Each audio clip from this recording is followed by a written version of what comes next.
and welcome to the Light and Darkness reading today. Alright. Chapter 18, My Friend. The next morning, Alva's company rose early and prepared to ride back to the training camp. As the horses were being prepared, Alva was having a last word with Jagrock. Hope was petting her pretty white horse and talking to him as she waited for their departure. She loved talking to her horse and listening to his thoughts. She had received him as a gift in Lassacreston. His name was Lassisacharen, which was High Lassanian for starlight. And his coat was so white it almost seemed to shine. Sometimes it actually did shine when Hope was sitting on his back. As she talked to him, Bonson rode up on Lation. He dismounted, walked up to her, and said, "Lady Hope, I'm sorry." "For what?" she asked, a little surprised. "I can't exactly say. I just feel like I owe you an apology." "Well, apology accepted," she said with a sweet smile. "I hope we can be friends," he said. "I thought we'd always been friends," she replied. "We should have been," he said. "Well then, we will now," she said.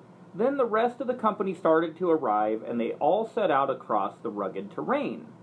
Nero was even more silent than usual, but this was made up for by Alva, Prior, Pinsor, and Bonson. They were all in high spirits and talked and sang all through the ride. At noon they stopped for lunch and a short rest. After eating, Prior stood up to stretch his legs. Bonson also stood up and walked up to Prior with a big grin on his face. Prior looked at him confusedly and said, "What's up?" Without warning, Bonson punched him straight in the solar plexus, taking away his air for just a moment. Everyone was a little shocked, and when Prior regained his breath, he asked, "What was that for?" "I can't quite remember," Bonson said, "but it seems like we had a conflict once, and we were under Hellel's orders not to fight. Alva hasn't given us that order, yet." "I see," Prior said with a smile. Then he grabbed Bonson by the shoulders and threw him on the ground. The two men wrestled for several minutes. Prior found that Bonson was even stronger than he looked, and certainly knew his game. But in the end, Prior was able to put him in a headlock. He squeezed and asked Bonson if he gave up. Bonson did not answer, so Prior squeezed harder. "Get on your side, put your forearm against the inside of his neck, and push," Alva said to Bonson. When Bonson had done so, Alva said, "Now pull your body backward with your feet." Bonson began to do this, but Prior was wise to it and moved his weight back to keep pressure on the smaller man. "Okay, that's not working," Alva said with a laugh. "Buck up your hips and roll him over." Bonson obeyed instantly and perfectly. Alva was amazed at how precisely he understood what he was saying. With the great strength of his legs and arms, he pushed Prior's great weight upward and pulled him over the top of his body, then immediately rolled himself over on top of the larger man. The roll continued, however. Prior was a master wrestler and immediately rolled Bonson over so that he, Prior, was on top again, this time in a mounted position. "Oh well," Alva said. "It was worth a shot. Prior, you had best let him up. He'll never yield, and I can't have you killing him." Both men smiled as they got up and dusted themselves off. "I didn't see you two fight," Bonson said to Alva. "I got there late and kept Hellel waiting. How did you beat him?" "My father always said, age and treachery have an edge on youth and strength," Alva said. "The short answer is, I cheated." Prior raised his eyebrows at this. He had never felt like Alva cheated, especially given that no one had laid out any rules, and he had really started the fight. "I had a weapon," Alva continued. A kick in the shin with a steel-toed boot gave me just the instant I needed to take him down before he knew what was happening. Doesn't exactly seem like cheating, Pryor said, but that's how I'm going to explain it from now on. Bonson, Alva said, your fighting is technically perfect, but you need to learn to be a little sneaky. If you learn that, you really will be Bonson the Undefeatable. You didn't do anything sneaky when we fought, Bonson said.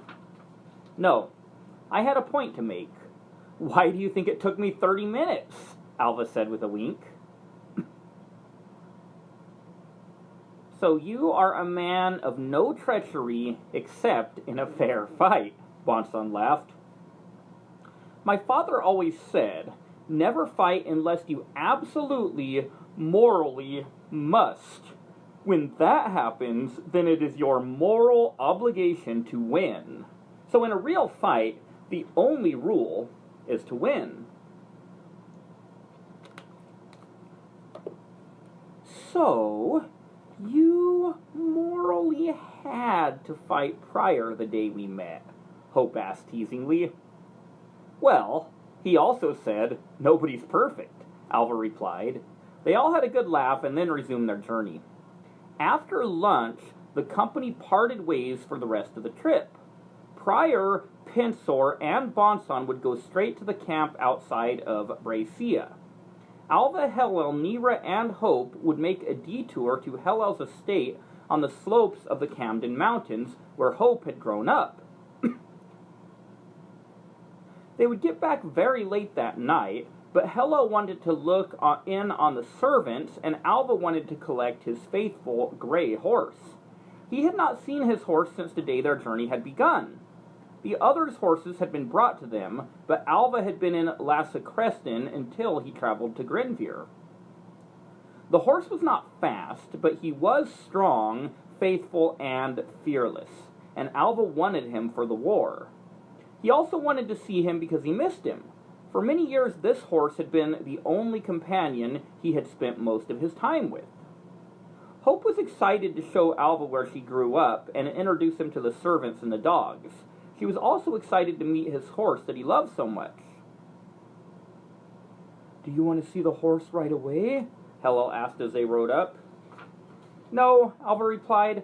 I better let Hope show me around first. Once he sees me, he won't let me leave again for a while. Alva gave Hope a tour of the premises, telling him all about growing up there. She introduced him to her old friends and the servants with pride. She showed him the yard and her garden, introducing him to the dogs, rabbits, and even some of the butterflies. Finally, it was time to go to the stables and collect his horse. As they walked in, the horse heard Alva's voice. He whinnied and shook his head. Easy, my friend, Alva said. I'm back. Alva and Hope entered the stall. Alva said, This is Hope, my fiancée. Then he said to Hope, Of course, I'm not like you. He can't understand me, but I always talk to him like a person. I think this time he understands, she said, then petted his forelock. Then she said, You really missed your Alva, didn't you? Then to herself, Wow. What is it? Alva asked. Nothing. No, really, what is it? Well, this is, embarrassing to say. Say it anyway, if you don't mind. Well, Hope explained, it's just that this is the first time any animal I've met loved someone else more than me. I don't believe that, Alva said. Hope looked at Alva, smiled, then suddenly threw her arms around his neck and hugged him close. Slow down, Nira said from outside the stall. Ah, foiled again, Alva said as Hope pulled back. Hope blushed deeply. What's his name? She asked to change the subject. I never really gave him one, Alva said. I always just called him my friend. When Alva said my friend, the horse shook his head and snorted as though he were being addressed. Hope laughed. He thinks his name is my friend, she said. Well then, Alva said, I guess it is. Chapter 19. No More Games.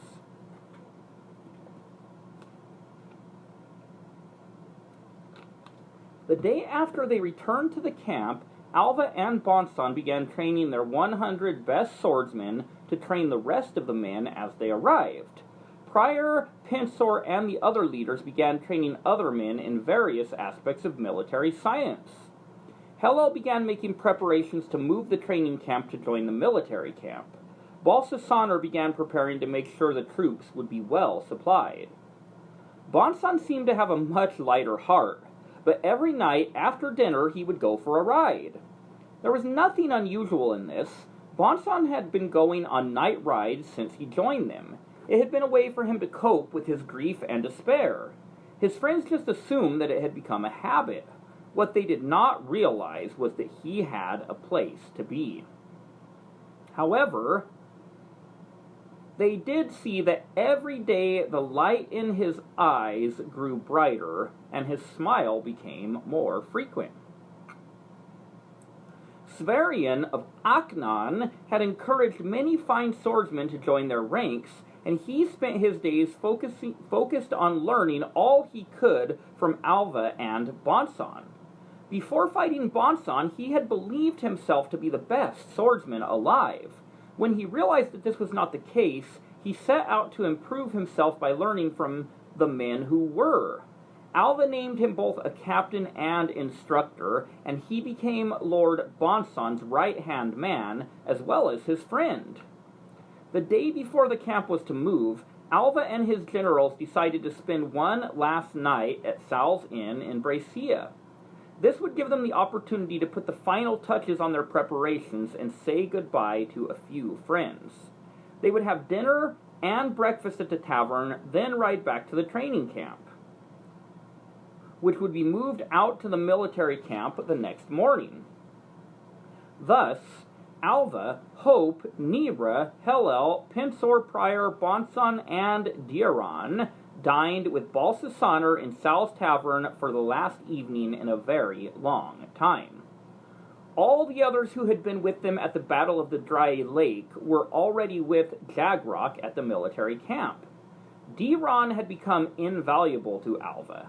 Like Hellel, he created a bridge between the old lords and the newcomers. He was also a fine warrior, which made Alva realize he had received many gifts from his mother's blood as well as his father's. As they so often had, the company talked together late into the night. Sal had gone to bed and his daughter continued to serve them. Finally, they decided it was time for bed and said goodnight to one another. Lord Bonson did not get up, and Alva asked if he was coming. Not yet, he replied. Are you sure you won't bother Salia by staying? Alva asked. Oh, he always bothers me, Salia said with a smirking smile. But he can stay anyway. Always? Alva asked as he raised his eyebrows. Before he could receive an answer, Hope grabbed his elbow and pulled him out of the tavern. It dawned on Alva that Bonson's love of evening riding might not quite be as great as he had suspected. Finally, they're gone, Bonson said as Salia poured him another mug of hot ale and went to get herself a glass of wine. You seem a lot happier in Alva's company than you used to, Salia said, as she sat down at the table. Maybe I'm growing up. Now you only love Alva Dene? She asked. I'm getting there. Well, she replied, I must not be growing up because I'm still mad. And I miss the guy who hated Alva and smiled when I went on my tangents about him. If it makes you feel better, Bonson laughed. I love him as a friend, a diplomat, and a military man, but I still think he was a fool. In what way was he a fool? You know better than anyone, he said. Thalia blushed slightly. Oh, come now, she said. You know better than anyone what Alva gained by passing me up. You told me you fell in love with that girl the moment you saw her. Yes, but Alva Dene had an advantage that I did not have. What advantage was that? He met you first. Thalia didn't know how to process this. She felt her heart rising to her throat and tears welling up in her eyes. She repeated Bonson's last statement in her mind. What could he mean? Suddenly her eyes flashed with anger and she stood to her feet and threw her wine glass right at him. His quick reflexes caught the glass, but as he did it shattered in his grasp, cutting his hand and splashing dark red wine all over the expensive embroidered white shirt he was wearing. Thalia pointed her finger at him and screamed, "Do not play with me! Who do you think you are?" She would have followed this up by screaming abuses at him, but as she opened her mouth, he said her name loudly. "Thalia!" This stopped her short, and there was a moment of silence as he looked into her tear-stained eyes. At length he spoke softly and gently. "I won't play with you." They stood for some time with eyes locked as tears flooded down her face. Then she turned, ran out of the room, and slammed the door behind her. "Huh," Bonson said to himself. "Not exactly the reaction I was looking for." He sat for some time after she had left, silently sipping his ale and not noticing his bleeding hand. New thoughts were forming in his mind. In all the sweethearts he had had before he met Hope, never had a girl insinuated that he was playing with her. Yet as he thought about it, he realized that he had been playing with all of them without even thinking about it. What would they think about him now? This thought had never crossed his mind. If it had, he would have probably assumed that they looked back on him with fondness and pride at the honor of being one of his girls. He had always been careful never to tell a girl he loved her, but had he communicated that anyway? How much pain had he caused? This was a haunting question. Almost all his former sweethearts were now married, so it would not be appropriate for him to ask them how they felt or apologize to them. He laughed at himself for the fact that he had never thought about this before.